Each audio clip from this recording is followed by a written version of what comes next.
Era uma tarde de outono, quando as folhas caíam como lágrimas de uma árvore exausta, que Thomas e Clara chegaram à casa Haverford. O céu, um manto de cinza pesado, parecia inclinar-se sobre a terra, e a névoa, como um véu de luto, envolvia a construção decrépita que se erguia diante deles, uma estrutura de madeira apodrecida e pedra manchada, cujas janelas escuras fitavam o mundo com o vazio de órbitas cegas. Thomas, um homem de mãos calejadas e olhos que carregavam o peso de anos de sonhos frustrados, parou o carro com um suspiro que era mais de alívio do que de cansaço. Clara, ao seu lado, uma figura esguia de cabelos castanhos emaranhados e um sorriso que lutava para se manter, segurava uma bolsa cheia de ferramentas, seu coração palpitando com a promessa de redenção. A casa, comprada por um preço tão irrisório que beirava o insulto, era para eles um farol em meio à tormenta de suas dificuldades, um projeto que, em sua imaginação, os ergueria das cinzas de uma vida marcada por perdas. Mas ao cruzar o limiar da casa Haverford, algo os recebeu que não era calor nem boas-vindas. O ar dentro era frio, pesado como o hálito de um túmulo recém-aberto, e carregava um odor sutil de mofo e decadência, como se a própria madeira exudasse o lamento de sua ruína. As portas, altas e esculpidas com ornamentos que o tempo havia corroído, rangiam em suas dobradiças, mesmo quando trancadas, como se mãos invisíveis as testassem em segredo. Thomas, com sua praticidade habitual, carregou as malas para dentro, seus passos ecoando no assoalho torto como batidas num tambor fúnebre. Clara, mais sensível às sombras que dançavam nos cantos, hesitou na soleira, os olhos percorrendo as paredes onde o papel descascado pendia em tiras pálidas, revelando manchas escuras que pareciam pulsar na penumbra. A casa não era bela, mas possuía uma majestade mórbida, uma dignidade que sobrevivia à sua decadência. Os corredores esticavam-se em direções que desafiavam a memória, e os quartos, com seus tetos altos e vigas expostas, pareciam conter ecos de vozes que há muito haviam silenciado. Thomas, em sua determinação de ver apenas o que podia ser consertado, começou a planejar os reparos, as janelas quebradas, o telhado que gemia sob o peso das chuvas passadas, enquanto Clara explorava com uma mistura de curiosidade e apreensão. Foi no sótão, um espaço abarrotado de teias e poeira, que ela encontrou a caixa, uma relíquia de madeira lascada, seus cantos gastos pelo tempo, contendo um punhado de fotografias antigas. Ela levou a caixa para a sala principal, onde a luz de uma única lâmpada lutava contra as sombras. As fotos, amareladas e frágeis, revelavam uma família de rostos sérios, um homem de barba rija, uma mulher de expressão apagada, e crianças, 3 delas, cujos olhos vazios pareciam fixar-se em algo além da lente. Em cada imagem, ao fundo, estava ela, uma governanta de vestido negro, o rosto austero como uma estátua de mármore, os cabelos puxados em um coque tão severo que parecia esculpido. Não havia nomes nas fotos, apenas datas riscadas em tinta desbotada de 1890, 1891, 1892, e uma sensação de que aqueles rostos pertenciam a um passado que não queria ser lembrado. Clara mostrou as imagens a Thomas, que deu de ombros com um sorriso forçado. Gente morta há muito tempo, disse ele, mas sua voz tremia ligeiramente, traindo a calma que tentava exibir. A noite caiu sobre a casa Haverford como uma cortina de veludo negro, e com ela veio o silêncio, não o silêncio da paz, mas o de uma espera tensa, como o instante antes de um trovão. Clara, deitada em um colchão improvisado no quarto principal, ouviu algo que fez seu coração saltar, risadas infantis, leves e distantes, ecoando pelos corredores. Era um som doce, mas carregado de uma melancolia que a fez estremecer. Ela se levantou, o chão frio sob os pés descalços, e seguiu o som, que parecia vir de todos os lados e de nenhum. Thomas, chamou ela, a voz baixa, mas ele, exausto de carregar caixas, virou-se na cama e murmurou, é só o vento nas árvores. Mas Clara sabia que não havia vento naquela noite, apenas a névoa parada que envolvia a casa como um sudário. Os dias que se seguiram foram de trabalho árduo, mas a sensação de desconforto crescia como uma sombra que se alonga ao entardecer. As portas, trancadas com cuidado por Thomas à noite, rangiam em suas molduras, e uma vez, Clara jurou ter visto uma delas entreaberta, o ferrolho intacto como se nunca tivesse sido tocado. Ela tentou ignorar, concentrando-se em limpar os cantos empoeirados, mas as risadas voltavam, sempre à noite, sempre acompanhadas por um frio que não vinha das janelas quebradas. Thomas, com sua lógica obstinada, insistia que era o cansaço, a imaginação brincando com eles após anos de luta. Mas Clara sentia que a casa os observava, que cada prego que ele martelava e cada pincelada que ela dava eram vistos por olhos que não pertenciam ao mundo dos vivos. Foi numa noite sem lua, quando o silêncio parecia mais profundo, que o inevitável aconteceu.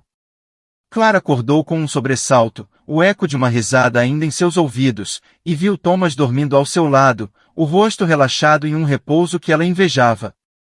Ela se levantou, atraída por um pressentimento que não podia nomear, e caminhou até o corredor. Lá, sob a luz fraca de uma vela que tremia em sua mão, ela viu uma porta trancada, uma que Thomas havia selado com uma chave pesada no dia anterior, estava aberta. Não havia som de dobradiças, nem sinal de força, ela simplesmente se abrirá, como se convidada por uma vontade além da deles. Diante dela, um corredor escuro se estendia, um vazio que não estava ali quando o sol brilhava, suas paredes engolidas por sombras que pareciam respirar. Clara ficou parada, a chama da vela dançando em sua mão trêmula, sabendo que o que quer que habitasse a casa Verford havia dado o primeiro passo para se revelar. Os dias que se seguiram à chegada à casa Verford eram como páginas arrancadas de um livro condenado, cada um mais pesado que o anterior, cada um manchado pela sombra de uma esperança que se esvaía como vapor na névoa matinal. Thomas e Clara, outrora unidos por um sonho de restauração, viam-se agora prisioneiros de uma rotina que não era mais deles, mas da casa, uma rotina de marteladas, pinceladas e silêncios que cresciam como fungos nas rachaduras de suas almas. A casa Verford, com sua madeira podre e pedra fria, parecia rir de seus esforços, um riso que não se ouvia, mas se sentia na pele, no tremor das mãos, no peso dos olhos que buscavam em vão a luz do sol através das janelas embaçadas. Thomas, com a obstinação de quem acredita que o trabalho pode exorcizar os demônios, começou a reparar as paredes da sala principal. Ele arrancava o papel descascado com uma faca cega, as tiras caindo como pele morta ao chão, revelando a madeira por baixo, mas não era apenas madeira que ele encontrava. Sob as camadas de tinta e poeira, havia marcas de arranhões, sulcos profundos e irregulares que cortavam a superfície como se algo, em desespero ou fúria, tivesse tentado escapar. Ele passou os dedos sobre elas, o coração batendo um pouco mais rápido, e tentou convencer-se de que eram obra de ratos ou do desgaste do tempo. Mas os arranhões eram largos demais, profundos demais, e em alguns pontos pareciam formar um padrão, um desenho que ele não ousava decifrar. Ele cobriu-os com uma nova camada de tinta, o branco brilhante contrastando com a escuridão que parecia vazar das paredes, mas mesmo assim, sentia que os olhos da casa o julgavam. Clara, enquanto isso, dedicava-se às fotos que haviam encontrado no sótão, organizando-as sobre a mesa da cozinha como se pudesse dar sentido ao passado que elas carregavam. Cada imagem era um portal para um tempo sepultado, um tempo de rostos sérios e olhos que não sorriam. O homem de barba rija, a mulher de expressão apagada, as crianças de olhares vazios, todos pareciam prisioneiros de um silêncio que transcendia o papel. Mas era a governanta que a fascinava e a repelia. Edith Marrow, como Clara passará a chamá-la em sua mente, estava em todas as fotos, uma figura austera de vestido negro, o cabelo preso em um coque tão rígido que parecia esculpido em pedra. Ela nunca estava no centro, sempre à espreita, nos cantos ou ao fundo, os olhos gélidos fixos na câmera como se soubesse que seria vista um dia. Clara começou a perceber um padrão em cada foto. As crianças pareciam mais pálidas, mais distantes, enquanto Edith parecia mais nítida, mais presente. Era como se ela as estivesse consumindo, sugando a vida delas para si mesma. As noites na casa Verford tornaram-se um tormento.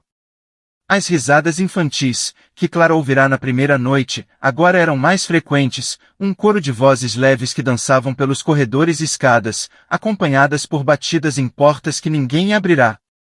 O som vinha de lugares impossíveis, do sótão, do porão, de quartos que estavam trancados, e às vezes parecia estar dentro das próprias paredes, um sussurro que rastejava sob a madeira como um verme. Thomas, com sua teimosia racional, insistia que era o vento, ou talvez canos velhos, mas Clara sabia que não era nada tão simples.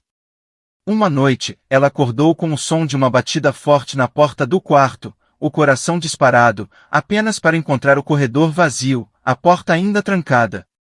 Thomas, ao seu lado, resmungou no sono, mas não acordou, e Clara ficou ali, tremendo, ouvindo o eco de uma risada que parecia zombar de sua solidão. Foi numa dessas noites, quando a escuridão parecia mais densa, que o sonho veio. Clara viu-se em um quarto que não reconhecia, as paredes cobertas de sombras que se moviam como água.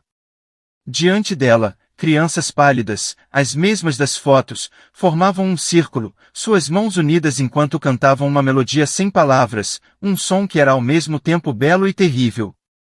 Seus olhos eram buracos negros, e suas bocas se abriam em sorrisos que não eram sorrisos, mas feridas. No centro do círculo, Edith Marrow erguia-se, o vestido negro esvoaçando como asas de um corvo, os olhos brilhando com uma luz fria. Ela estendeu a mão, e Clara sentiu um peso em seu peito, como se fosse puxada para dentro do sonho. Quando acordou, ofegante, o quarto estava silencioso, mas sua mão direita segurava algo que não estava ali antes, uma chave enferrujada, os dentes gastos pelo tempo, o metal gelado contra sua pele.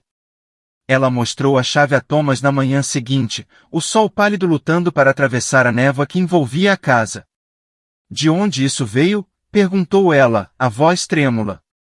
Thomas franziu a testa, pegando a chave com dedos hesitantes.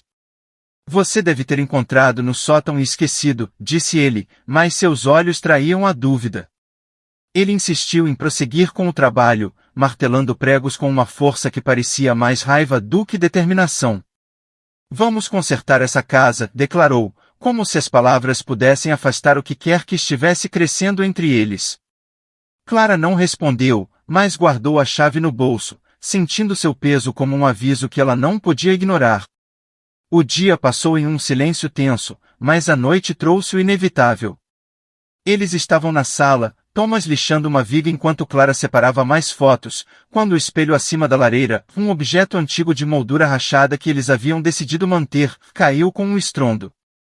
O vidro se estilhaçou no chão, os fragmentos espalhando-se como estrelas quebradas, e por um instante, antes de se desfazerem, refletiram algo que não estava na sala.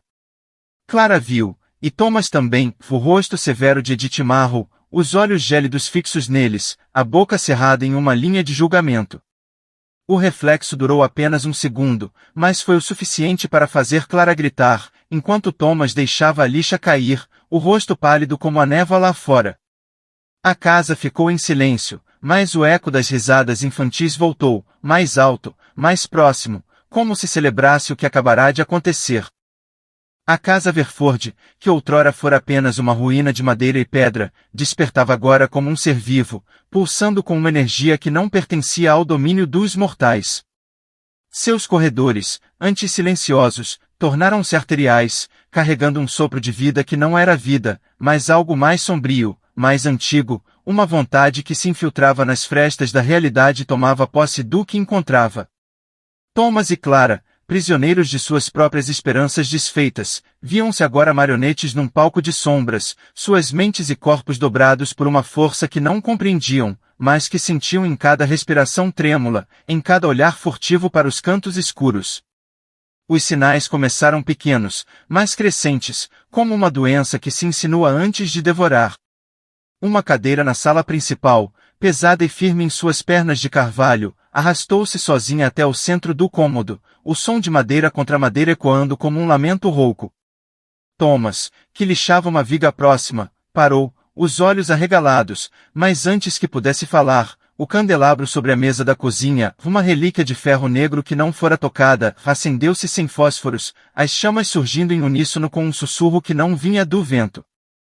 Clara, ao seu lado, deixou cair a vassoura que segurava, o coração batendo contra as costelas como um pássaro preso. As risadas infantis, que antes eram apenas ecos distantes, agora vinham com vozes, sussurros que ordenavam em tons suaves, mas implacáveis: venha, olhe, faça. Eram palavras que pairavam no ar, impregnando-se na mente como tinta em papel poroso. Clara, movida por uma mistura de medo e fascínio, segurou a chave enferrujada que encontrara após o sonho. Ela sabia, com uma certeza que não podia explicar, que a casa a guiava, que cada batida, cada riso, era um chamado para algo escondido. Ela subiu as escadas tortuosas até um corredor que raramente exploravam, onde uma porta baixa, quase invisível sob o papel descascado, aguardava.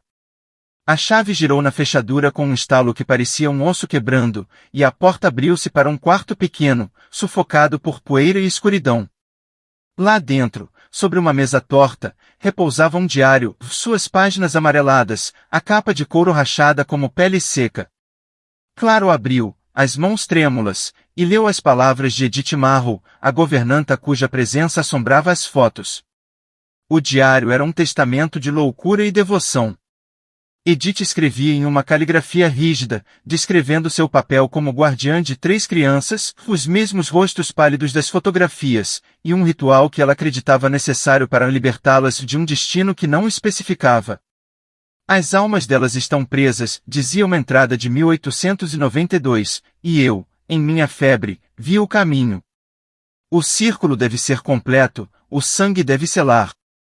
A última página, escrita em traços trêmulos, falava de sua morte por uma febre que a consumiu naquele mesmo ano, mas não havia menção ao destino das crianças, apenas um silêncio que pesava mais que as palavras. Clara fechou o diário, o coração apertado, sentindo que as linhas não eram apenas um registro, mas um convite ou uma ordem. Enquanto isso, Thomas mudava. Ele, que sempre fora o pilar de razão do casal, começava a agir de maneira estranha, como se uma mente alheia guiasse seus movimentos. Clara o encontrava rearrumando móveis em padrões circulares, cadeiras alinhadas em arcos perfeitos, mesas empurradas para formar anéis, mas quando ela perguntava, ele piscava, confuso, como se despertasse de um sonho. Eu não fiz isso, dizia ele, mas suas mãos estavam sujas de poeira, e seus olhos carregavam um brilho que não era dele. À noite, ele ficava acordado, olhando para o teto, os lábios movendo-se em murmúrios que Clara não entendia, palavras que soavam como cânticos, mas em uma língua que escapava à razão.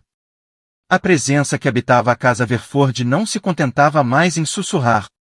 Uma noite, enquanto Clara lia o diário à luz de uma vela, as sombras no quarto começaram a se mover, não com o tremular da chama, mas com uma intenção própria. Elas se juntaram, formando uma figura alta e esguia, um espectro de vestido negro que parecia tecido da própria escuridão. Edith Marrow estava ali, os olhos fundos como poços de tinta, o rosto severo como uma máscara de julgamento. Ela não falou, mas sua presença era uma pressão na mente de Clara, um peso que a fazia sentir-se pequena, insignificante, uma intrusa num domínio que não era seu. O espectro ficou nas sombras, observando, e então desapareceu, deixando apenas o cheiro de terra úmida e um frio que não saía dos ossos. Os dias seguintes foram um tormento de tensão e silêncio. Thomas trabalhava com uma febre que não era dele, suas mãos movendo-se com uma precisão que Clara não reconhecia. Ele arrumava mais móveis, traçando linhas invisíveis no chão, e às vezes parava, olhando para o vazio com um sorriso que não alcançava os olhos. Clara tentava confrontá-lo, mas as palavras morriam em sua garganta, sufocadas pela sensação de que algo maior a ouvia. As risadas infantis tornaram-se um coro constante, e as vozes sussurrantes agora eram mais claras, complete, una, liberte. Ela sabia que o diário de Edith era a chave, mas temia o que significava completá-lo. O clímax veio numa noite sem estrelas, quando a casa parecia respirar com mais força. Clara encontrou Thomas no porão, um lugar que eles evitavam por seu ar fétido e suas sombras profundas. Ele estava de joelhos, traçando símbolos no chão com um pedaço de carvão, círculos dentro de círculos, linhas que se cruzavam em ângulos tortuosos, como os descritos no diário. Seus lábios moviam-se, murmurando palavras que ele não conhecia, uma litania que ecoava nas paredes como um hino profano. Thomas, gritou Clara, mas ele não a ouviu, os olhos fixos no chão, as mãos tremendo com uma energia que não era sua. Ela correu até ele, mas ao tocar seu ombro, sentiu um frio que a fez recuar e então viu, nas sombras atrás dele, Edith Marrow, os olhos fundos brilhando, a boca cerrada em uma promessa de algo terrível que estava por vir. A casa Verford, que por tanto tempo se mantivera como uma ruína silenciosa, alcançava agora o ápice de sua existência profana, um templo onde o véu entre os mundos se rasgava com a delicadeza de uma pétala murcha e a violência de um trovão. O ritual de Edith Marrow, inscrito em seu diário com a tinta de uma mente febril, tomava forma, e a casa, como um coração pulsante de madeira e pedra, dobrava-se à vontade de sua guardiã espectral. Thomas e Clara, outrora restauradores de sonhos quebrados, eram agora peões num jogo cuja conclusão não podiam prever, suas almas enredadas numa teia de sombras que se apertava a cada instante. A noite caiu como uma sentença, e com ela veio o selamento do destino. As portas da casa trancaram-se sozinhas, os ferrolhos girando com estalos que ecoavam como ossos quebrando, e as janelas, já cegas pela névoa, pareciam fechar-se contra o mundo exterior. Clara, que segurava o diário de Edith como se fosse um talismã, sentiu o chão tremer sob seus pés, uma vibração que subia pelas paredes e fazia os candelabros oscilarem como pêndulos de um relógio condenado. As vozes infantis, que antes sussurravam e riam, agora cantavam em uníssono, uma melodia sem palavras, mas carregada de uma beleza tão pura e um desespero tão profundo que arrancava lágrimas dos olhos de Clara. O som a guiava, a chamava, e Thomas, com os olhos vidrados de quem já não pertencia a si mesmo, seguia ao seu lado, os passos pesados como os de um condenado ao cadafalso. Eles desceram ao porão, atraídos por uma força que não podiam resistir. Lá, no coração da casa, um círculo de velas acesas os esperava, as chamas dançando em perfeita sincronia, como se alimentadas por um sopro invisível. O ar estava denso, carregado de um cheiro que misturava cera derretida e terra revirada, e os símbolos que Thomas traçara no chão brilhavam com uma luz fria, pulsando como veias sob a pele de um cadáver. Clara parou na entrada, o diário tremendo em suas mãos, mas Thomas avançou, os braços abertos como se abraçasse o destino que o aguardava. Foi então que ela viu Edith Marrow, em toda sua glória espectral, erguendo-se no centro do círculo como uma rainha de sombras. O vestido negro de Edith esvoaçava como asas de um corvo, e seus olhos fundos, agora buracos de escuridão infinita, fixavam-se no casal com uma intensidade que cortava a alma. Ela não era mais um vulto nas sombras, mas uma presença tangível, uma força que dobrava o ar ao seu redor. Sua boca abriu-se, e de lá saiu não uma voz, mas um som, um lamento que era ao mesmo tempo ordem e súplica, um chamado que fazia os ossos de Clara vibrarem.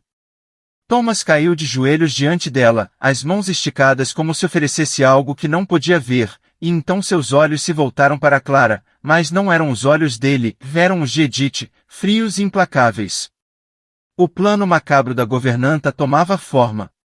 Ela manipulava os corpos do casal como marionetes, os fios invisíveis puxando-os para o círculo. Clara sentiu suas pernas se moverem contra sua vontade, o diário caindo de suas mãos enquanto ela era arrastada para o centro. As vozes infantis cantavam mais alto, um coro que enchia o porão e reverberava nas paredes, e Edith ergueu as mãos, os dedos longos traçando símbolos no ar que brilhavam como fogo negro. O sangue as libertará, sussurrou ela, e a palavra sangue caiu sobre Clara como uma lâmina. Thomas, em transe, levantou-se com uma faca que apareceu em sua mão, uma lâmina enferrujada que não estava ali antes, e avançou sobre Clara, os olhos vazios, o rosto contorcido em uma máscara de obediência. Clara gritou, o som rasgando sua garganta, e lutou contra a força que a prendia. A faca desceu, cortando o ar a centímetros de seu peito, mas ela se jogou para o lado, caindo sobre as velas. O círculo se rompeu, as chamas apagando-se com um silvo que parecia um grito de dor, e o chão tremeu violentamente. Edith soltou um rugido que não era humano, um som que rachava a pedra e fazia o teto do porão gemer. Vocês não podem quebrar o que eu fiz, exclamou ela, e sua forma cresceu, as sombras se esticando como garras para agarrar Clara. Mas então, das trevas ao redor, surgiram elas, as crianças, não mais vozes ou risadas, mas figuras de sombra, pálidas e etéreas, os olhos negros fixos em Edith. Elas avançaram, pequenas mãos espectrais puxando o vestido da governanta, arrancando-a do círculo com uma força que desafiava sua presença imponente. Edith lutou, as mãos agarrando o ar, mas as crianças eram implacáveis, um coro de sombras que arrastava para a escuridão de onde vieram. Não, gritou ela, mas o som foi engolido por um silêncio súbito, e ela desapareceu, deixando apenas o eco de sua raiva. A casa tremia, as paredes rachando como se chorassem, e pedaços de madeira caíam do teto. Thomas, livre do transe, caiu ao chão, os olhos arregalados de confusão e terror. Claro agarrou pelo braço, puxando-o para os degraus enquanto o porão colapsava ao seu redor. Eles correram, subindo as escadas que rangiam como se fossem ceder, atravessando corredores que pareciam se fechar sobre eles. A porta da frente, antes trancada, abriu-se com um estrondo, e eles caíram na grama úmida da noite, o ar fresco enchendo seus pulmões como uma bênção roubada. A casa atrás deles roncava e gemia, as rachaduras subindo pelas paredes como veias abertas, mas então, silêncio. Clara, ofegante, virou-se para trás, esperando ver uma ruína, mas a casa Verford estava intacta, erguendo-se na névoa como se nada tivesse acontecido. As janelas escuras brilhavam com um leve reflexo, e as risadas infantis ecoaram uma última vez, suaves e distantes, um som que os seguia enquanto fugiam pela estrada coberta de névoa, um lembrete de que a casa esperava, paciente, por novos ocupantes para seu círculo eterno.